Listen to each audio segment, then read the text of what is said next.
안녕하십니까. 거꾸로 투자하는 쇼킹 부동산입니다. 이래놓고 공급 늘린다고 1만호 신도시도 망했다. 시작해보겠습니다. 자, 최근 서울과 성남 지역의 아파트 청약 경쟁률 한번 보시기 바랍니다. 자, 위례 더 잘시티 위례 지역에서 공급했던 분양 아파트 청약 경쟁률이 388대 1이 나왔어요. 해당 지역의 청약 경쟁률이 388대 1이 나왔습니다. 판교 벨리자이 같은 경우도 100대 1까지 지속되게 되고요. 이제 강일 지역에서 공급했던 민간 아파트 리슈벨 강일 같은 경우도 세 자릿수 경쟁률을 기록했습니다. 자, 이런 식으로 청약 경쟁률이 올라가다 보니까 4인 가족 기준으로 만점 가점을 보유한 청약 신청자도 떨어지는 현상이 발생을 했다는 부분이죠. 자, 이 모두 다 전세난으로 수요가 급증한 것이 청약시장으로 나타나고 있다는 부분입니다. 자, 늘어난 수요의 국토부는 공공재개발과 재건축 카드를 꺼내 들었습니다. 자, 공공재개발 등을 확대해서 아무래도 공급 물량을 크게 늘리겠다는 계획인데 어떤 식으로 진행한다?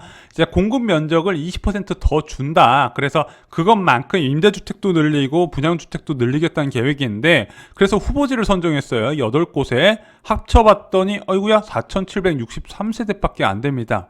아까 보였던 위례 더 잘시티 74제곱미터 A타입에 신청했던 청약통장 개수보다도 적어요. 자, 신임 변창훈 국토부 장관은 중공업 지역의 주택 공급도 박차를 가하겠다고 합니다. 그래서 3월에 후보지를 선정한대요. 어떤 식으로 진행하냐? 중공업 지역을 전부 다 아파트로 짓는 건 아니고요. 주택 60%, 공업부지 40%로 조정해서 약간 도시재생 개념으로 접근을 한다고 합니다. 여기도 3-4곳을 선정을 한다고 해요. 그런데 이런 공급 계획이 당장 청약시장 과열에 도움이 될까요? 자, 정부는 공공이 참여해서 빠른 사업 추진으로 공급을 앞당기겠다고 이야기를 합니다. 자, 그런데 공공이 참여해서 아파트를 공급하는 케이스 정비 사업에 들어가는 경우 꽤 많이 있거든요. 대표적으로 성남 지역 보시면 많이 아시죠? 최근에도 성남 수진 1구역과 신흥 1구역이 성남시에서 정비구역으로 지정됐거든요. 그러면서 사업 시행자로 LH가 바로 이제 선정이 됐습니다. 자, 그런데 성남 지역에서 LH가 사업 시행자로 선정돼서 사업 추진한 데가 되게 많아요. 대표적으로 산성역 4위 프로지오 작년 7월에 분양하지 않았습니까? 신흥 2구역이요. 근데 여기가 분양은 2020년에 했는데 정비구역 지정과 사업 시행자 지정 고시가 언제 됐냐면요. 2008년 11월에 했어요. 자, 그럼 얘 완공 언제 된다? 2023년에 되거든요. 완공까지 15년이 소요가 된다는 겁니다. 공공이 들어간다고 민간보다 사업이 빨라지지가 않아요. 자, 변창훈 국토부 장관의 도심 내 공급 확대 방안, 제가 말씀드렸다시피 이제 후보지 선정하면 빨라야 10년이다. 근데 지금 청약대기자한테 10년 기다리라고 하면은 싸대기 맞죠. 그리고 대부분 소규모 개발 계획이라서 전혀 도움이 안 된다. 그래서 제가 자꾸 이번 정부에 들어서 주택정책에 자꾸 아기자기하고 감성적으로 접근한다 말씀드렸잖아요. 소규모 계획으로 되겠습니까? 지금 같은 상황이. 간단한 해결책으로 수도권 전역에서 30만호 이상의 전용 59제곱미터에서 84제곱미터의 아파트가 집중적으로 분양이 되어야 해소된다는 부분이죠. 그리고 대규모 택지에서 공급이 돼야 돼요. 그래야 서울, 경기, 인천에서 모두 청약이 가능하거든요. 그래서 1000세대의 아파트가 한 3-4년 동안 300개 단지가 계속해서 밀어내기 입주자 모집 공고를 내면요. 주택가격이 당연히 안정되겠죠. 이것들이 입주가 될 때. 그런데 민간이 현재 사용 중인 토지를 주택 공급으로 확대하겠다는 방안이 이게 얼마나 현실성이 있겠습니까? 그래서 정 공급 확대 방안이 나올 거면요. 66만 제곱미터 이상의 대규모 신규 택지를 서울과 서울 인접 지역에 추가로 공급해야 된다는 부분입니다. 문재인 정부에서 많이 지정을 했는데 대부분 중소규모 택지가 절반 이상을 차지하기 때문에 대규모 신규 택지를 추가로 지정할 필요가 있다는 부분이죠.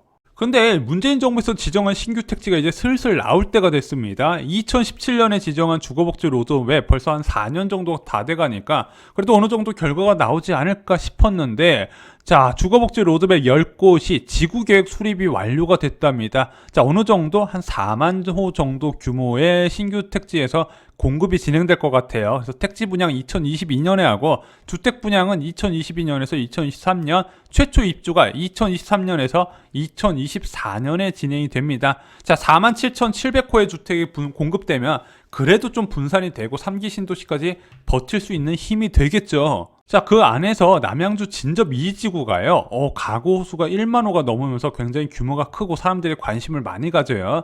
왜냐면 여기가 남양주 왕숙 신도시 바로 윗부분에 지도 위치를 하는데, 솔직히 그렇게 A급짜리는 아니에요. 그런데 여기가 9호선이 연결된다 그러면서, 아, 여기도 굉장히 좋아지겠구나 기대감이 커진 상황입니다.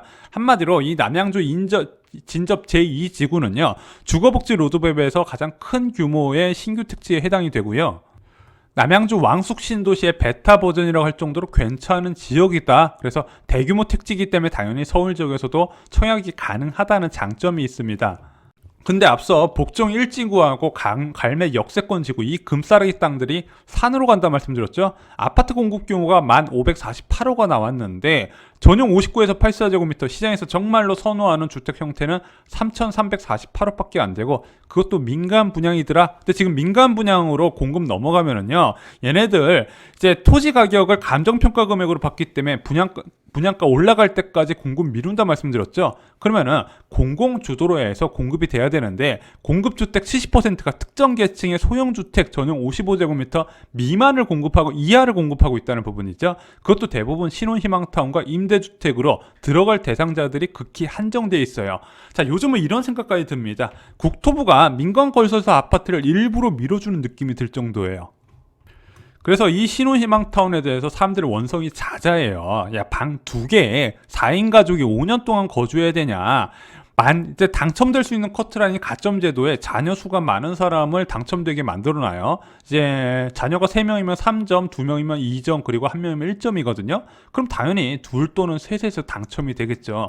그래놓고 전용 55제곱미터에 들어가 살라는 건 뭐하는 경우예요. 그래서 언론사에서 LH에 물어봤대요. 야, 신혼희망타운 좀 큰 평형 공급할 계획 없냐 봤더니, 초기에 60제곱미터 이하의 평형을 제한한 것은 국토부와 협의하에 주거사다리 측면에서 정한 내용이다. 이 주거사다리 말도 안 되는 내용이라고 말씀드렸죠. 한마디로 우리들이 가만히 있으면 끝까지 밀어붙이겠다는 얘기입니다. 그래서 혹시 1만 호가 넘는 공급이 예정된 진접 2지구도 그럴까 궁금한 거예요. 그래서 지구 단위 계획 결정 내용 한번 살펴봤거든요. 공동주택 용지가 총 15곳이 있습니다. 15개 단지가 들어간다는 얘기인데, 이 중에서 신혼희망타운과 행복주택이 5곳이에요. 분양 용지 중 또 일부를 떼다가 임대주택을 집어넣습니다. 그래서 분양이 2200호 그리고 임대가 1116호가 들어갑니다. 자, 이것도 당연히 면적이 55제곱미터 이하겠죠. 영구 임대와 행복주택 국민임대가 4곳으로 2855호가 들어갑니다. 이것은 17평에서 20평 크기예요. 자, 이런 주택이 필요 없다는 건 아니에요. 영구임대 분명히 필요합니다. 어느 정도 단지가 배정이 돼야 되는데 그 비중이 너무 많고요. 이런 식으로 소형주택은 굳이 아파트 용지가 아니어도 됩니다. 사업용지나 준주거 용지나 또는 자족용지를 활용하면 된다는 부분이죠.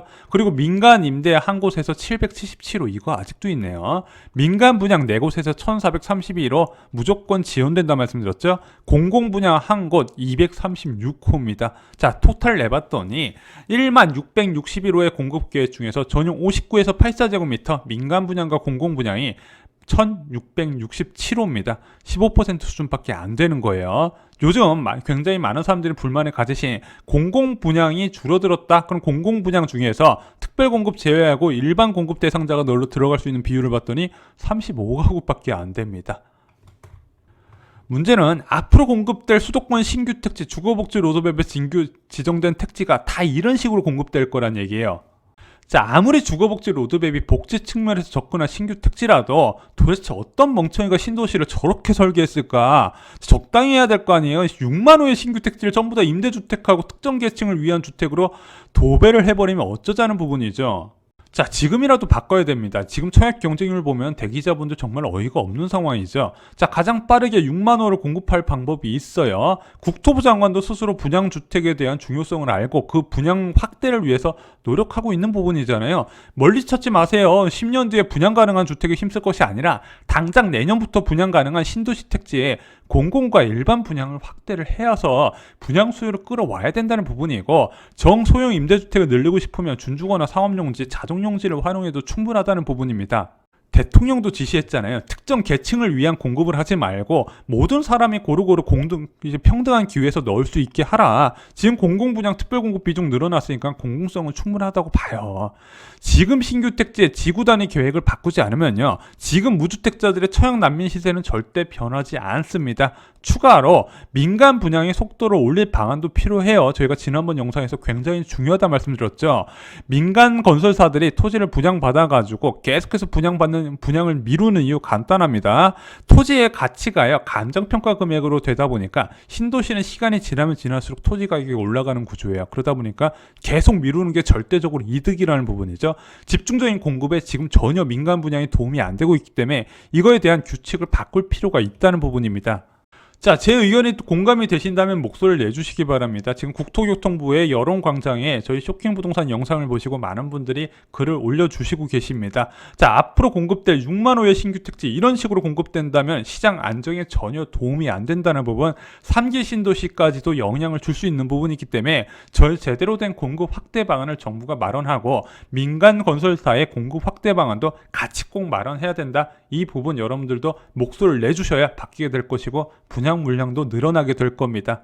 이상으로 쇼킹부동산 마칩니다. 좋아요, 구독, 공유 꼭 부탁드립니다. 감사합니다.